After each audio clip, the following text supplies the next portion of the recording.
Абе, ти грабиш моето студио, забранено, бе! Па, аз ще разоръжа! Паси автоматите! Не дай да ми хвърлиш тия автомати, бе! Паси как гърби тази пушка, бе! Ти си взел истински автомат, бе! Такъв ми да, аз съм новобранец!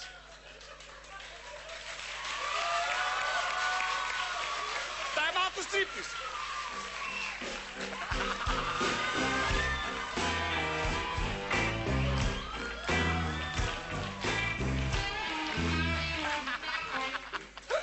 В казармата не мога да правиш стриптиз!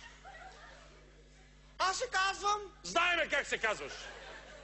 Абе, верно, защо постоянно казвам как се казвам? Да не съм малоумен, бе!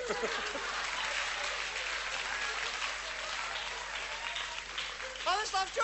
Какво? Да не съм малоумен! Да не си умен? Не знам, може би съм простичък. Да. Мене ме взеха в казармата. Секретни войски. Стига, бе! Аз съм секретни войски. Разбрахме. Военна контрразузнаване. Какво смеете, бе? Обучен съм да пазя дълбока тайна. Я да видим как. А питай ма нещо. Питам те. Не знам.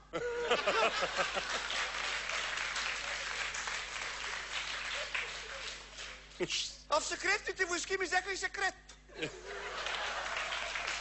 Славчо! Какво? На теб взима ли си секрет? А? Взима ли са ти секрет? Взимали са ми, много е неприятно. Аз съм ходом Ай, каза. аз така ужас, неприятно е. Аз за това викам, гледай, какво се опънал, все едно ще ти взима ли секрет, Славчо? Обяви рекламите. Славчо! Реклами трябва да Само пуснем. да кажа. Какво? Моля да ковам джудженце. Не! Жуженцето е мъжко! Как ще таковаш мъжко жуженце? Кой ти каза, искаш ли вече тази врата е фалшива? Да, какво е? Фалшива е. Обяви рекламите. Уважаеми зрители, гледайте най-накрая тия реклами.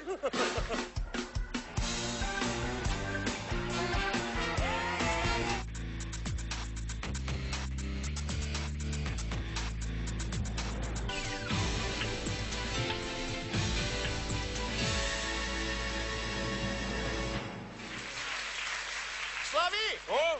Много хубаво клатиш автомата.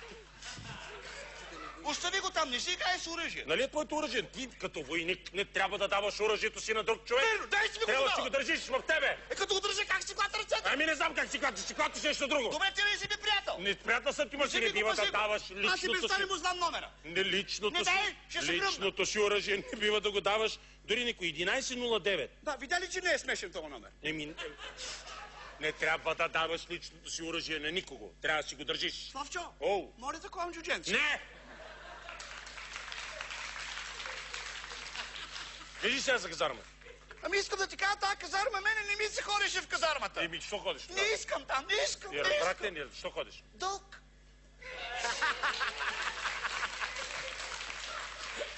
Аз съм трениран да издържам на болка. Я да видим. Я да видим. Еми това. Добре. Иде. Какво каза военната комисия сега? Че издържам на болка. И друго? Даже на военната комисия обяснявах, че съм обратен, да не ме вземат. Викам, обратен съм, обратен. Не ми повярваха. Хем 3 пъти опънах доктора. А сега, бе! Още ли си опъвал доктора? Славчо, О! моля опъна джудженце. Не! И то е голямо унижение в казармата. Аз ще кажа на Батко. Абе, къде е Батко? Абе, си е с това Батко, е! Къде е с това Батко? Къде е това Батко? Какво се разбаткал? Абе, накараха там да си събуя гащите и да се обърна с лице към стената и да опекам доктора. И така да си разтворя буските. И ти какво? И доктора ми каза, хайде сега, Станиславе, разтвори здраво буските. И аз така ги... Не, аз така ги поразтворих буските, а доктор вика, не, моите, бе, твоите! Славчо, знаеш как квичеше? Как? Както и да е. Така като си бях с разтворено, да не казвам какво, доктора се наведе и вика, годен си за военна служба. Голямо унижение. Можеш да ми го каже в очите. Не, бе. Моля така да си говорим индиректно. До сега вече съм войник. Велик. Чекай. Добре, не съм ли велик? Добре, ти си великан. Добре. Това чо? Джудженце? Ама да ви кажа, голям стрес е в казармата. 10 дена не ходих до тоалетната, защото не знаех къде е. Сега ще ви кажа, че аз това казармата не я разбирам. Ми учите да викаме тъй вярно, ма дали е тъй, дали е вярно, никой не знае. Иначе като се махне тая цялата простотия, аз обичам да съм войник. Защо? Защото... Не да знам. Защо? И сигурно, защото си има какво да разказвам на внуците. Докато лупкам бабка. Знаеш колко е хубаво? Да си лупкаш и да си разказваш историки. Да. Няма да забравя първия път, когато ме сложиха на пост. Кога беше това? 13 януари 2000 тази година. Да, и... Ти не я знам. Да. И седя си така на портала с пушката и гледам едно момиченце. Ти... Не бе тик, бе, Славчо. Какво прави гледам момиченцето? така момиченцето, то плаче. Аз да ви кажа 3 неща най-много цени у жените. Лицето и гърдички. А на това момчето, на това лицето му в сълзи. Викам, ти дали си от сълза и смях? И я питам, абе ти защо плачеш, бе? Да. Кажи ми сега, защо плачеш? Да, не, мен, нали момичето питаш? Да, ма защо викам плачеш? Да. Защо плачеш? Да не взеха гаджите ти войник. А тя вика, да, всичките. За мен тая е курболяк.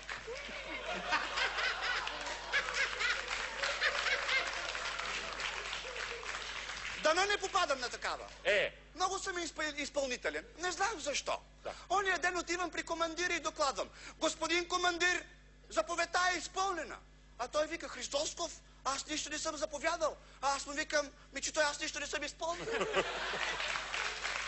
Умен съм по цялата глава, нали? Умен си по цялата глава. Аз, че ти огриб ми вичиш има. Обичам те много. Дай чукам. Дай. Дай по другата буза. Айде нататък. Стига, бе, сега, бе! Това е грим! Грим! Няма ли по-вкусен? Не го правят вкусен. Славчо, няма да те целувам повече, защото съм бил в казармата. Да не правим бела.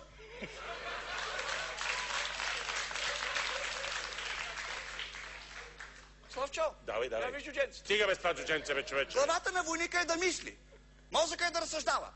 Ама от време на време в казармата ми става мъчно за батко. А къде е батко, Стига бе с този батко, бе, човече. Даже му написах стихотворение. Я да видим какво е. Аз гърмя с автомати, бати не иде, сладко плати.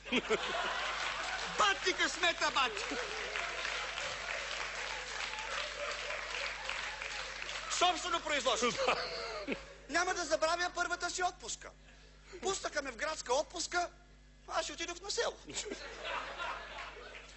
Като всеки войник, нали, отидох в дискотека. Пинах малко повече. Колко? Злоупотребих. И? 4-5 промила. Разбрах, да. И така, като бях подпинал, влязох в женската тоалетна и започвах да пикая. Да. Ма си пикая... Да, разбирам те. Да, като с шланг. Да. Ма си пикая 10-15 минути. Разбрахте, де. А вътре мацки фул. Франски казвам. Да. Рояк. Да. И като почнаха да пищят, вика, какво правиш тук, бе? Тук е за жени. А аз им показах това, дето го държи, вика, и това е за жени, бе.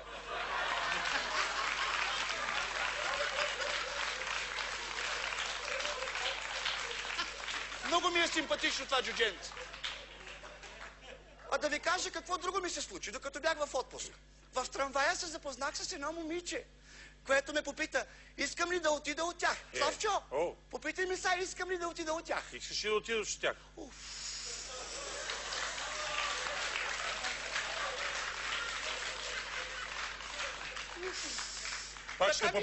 Пак ще попитам. Станиславе, да. Аз? Искаш ли да отидеш от тях?